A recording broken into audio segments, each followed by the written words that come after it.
Welcome to today's episode of the TTM podcast. My name is Gabriel Yakubu, and you know how we do it in every episode, whereby we talk about health, we talk about entertainment, we talk about faith, we talk about politics, and different things that concern the society. So, as it's be, we have a guest that we're going to discuss one or two on a topic. I would like my guest to introduce himself, sir. Hello, everyone. I am Paul Salau. Yeah, nice to be on your show. All right, you're Thank welcome you. once again. All right, quickly before we dive into the questions, I'll just ask you one or two so that we'll just relieve ourselves and just kickstart the program. So I will ask a quick one. Yeah, Do you prefer Android phones or Apple phones? I know it depends on what I'm using the phone for. Okay. Yes. So yes. just give us a choice: Android or the Apple, the iPhones. Then For most cases, you should no, I want you to choose one. Choose one. Alright. Is it Android or iPhones? The Apple I products. suspect you're about to do a giveaway. I prefer iPhones. You prefer iPhones. You know the slogan for this year. Don't give Caesar shishi. not So, all right, let me just ask you this one. Okay. Do you prefer outdoors or indoor? Do you prefer going outdoor or indoor or staying indoor? I prefer staying indoors. You prefer staying indoors. Yes, but want to go out once in a while. Okay, one Yeah. more. Secular songs or gospel songs? Gospel. Gospel songs. Gospel music. All right. So let's dive into the questions we have for today, and we'll discuss one or two. So already, congratulations, sir. Welcome to Thank you. 2026. Thank It's you. not easy. Yeah. It's not easy, but we are in 2026, and we pray that this year gives us whatsoever the Lord has for us for this year. So I will go straight into the questions. We are going to discuss 2025. Yeah, Okay. but we are in 2026, so we need to reflect to 2025 and Yeah, see, that's So my first question to you is, if 2025 had a voice, what will it say about you in one sentence? wow. In just a In sentence. just a sentence. What will 2025? Don't forget that we are in 2026 now. But what do you think? What will 2025? If they should call 2025 like, bro, 2025, tell us what will 2025 say about you? Wow. I think if 2025 was supposed to say something about me in Yeah. a sentence, I think it should be that I was resilient. You were resilient. Yes. Mm. Yes. I think that's the definition of 2025. 2025 for you. So from January to December, There was this push. you're just pushing, just pushing, making it. But you want to Yeah, I wanted to break through. you want to break through. Yeah. All right. So, what was the biggest lesson or challenge 2025 used to shape you? Okay. That's a very interesting question. You see, 2025 is a phenomenal year for me. Mm. I started something really big 2025. I started working on a project. On a project? Yes, that's the Learners Forges, an LMS, a learners management system, and a school management system. That is both the LMS and the SMS. Okay. Now, the thing is it was quite capital intensive. Mm. That's the point. What's the program about? The project about? The project is actually reaching out to children, helping children learn online. That is the LMS. And then the SMS is to help school manage the whole school activities like automated school fees payments. Like going digital. Digital, yes. Wow. Automated result and all. Yes, that is what it was all about.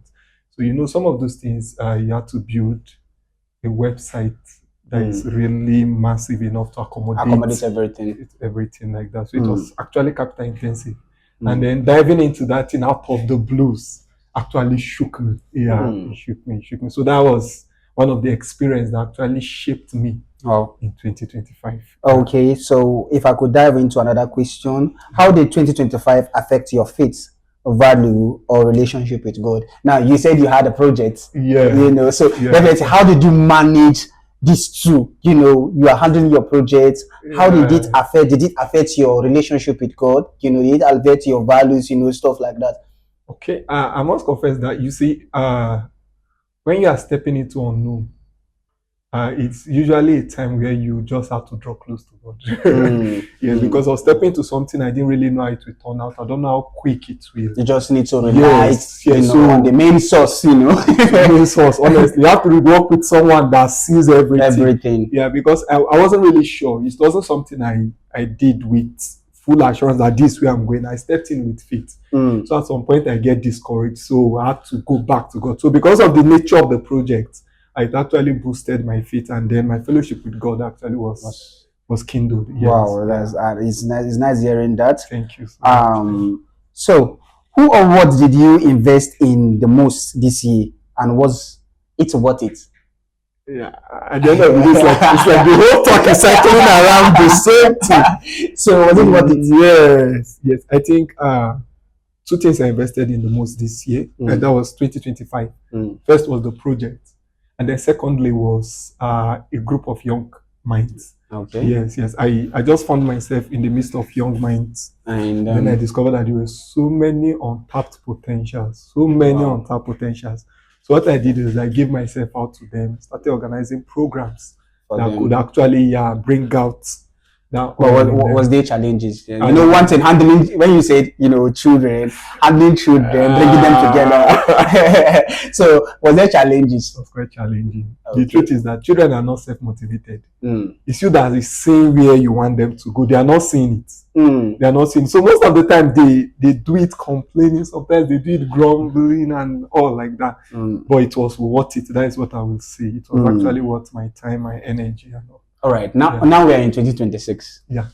So what's that thing that you have told yourself that I'm not taking it, I'm not bringing it into 2026? That's really an interesting question. I will have to think about that. So what's that thing that you feel this can't follow me to 2026? Okay. The thing is, as much as I was resilient in 2025, I had some few procrastinations too. Okay. I was doubting at some point. I wasn't really taking the step as I was supposed to. Okay. You understand? You want to all figure out everything before you take that step. I think that's one thing I will leave behind in 2025. In 2026, I'll be stepping out big time. You know, you push when there is a project, you make sure you finish that project. When you have a plan, you make sure you follow the plan. I will follow. So that's just it. So we'll do a lot this 2026. Okay, we pray so. So what are the hopes for 2026? Okay. Presently, the project I started, I'm really planning to scale. This 2026. Yes. Okay. I'm hoping to scale. I'm hoping to reach a wider audience. Yes, and then for the children, I'm working with. Yeah, I was about to asking you about it. Is it that 2025 is gone and then the project is down? You know, you forget about the children, or is it a continuous, activity, a continuous plan? It's continuous. But let me share one of the things I want to be doing with those children. I want to start a reading club with those children. Reading club. Yes. I feel since there are challenges, the fact that they can't see what I'm pushing them into, exposing them to different authors, giving them people that have gone ahead of them, and then seeing the testimony of those guys, I feel it would be a push for them. And then I'm really looking at it. If we are getting the kind of push we are getting because we realize some things at this age, just imagine where those children will be. Sorry, I should have asked you this earlier. The children, are you pushing them? Is it secular or through faith or gospel? Okay. I mean, when I mean faith, I mean gospel, Yes. So are you pushing them towards the direction of, the gospel or secular? Yeah, the thing is, this is what it is. I'm pushing them using the gospel. Okay. And then the career path as path. So we are moving with the two. Yes. With the two. So it's both secular and gospel. Yes. It's a balance. It's a balanced movement. Okay. That's nice. Let's go on a short break. When we come back, then we'll kick.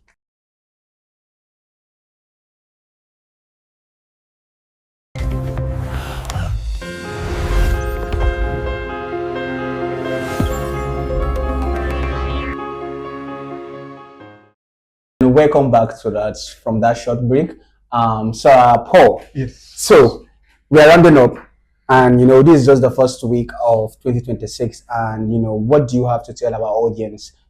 as they are beginning this journey. This is a journey. Yeah. The year is a journey. It's a journey. So, what are you going to tell them? To motivate them or inspire them?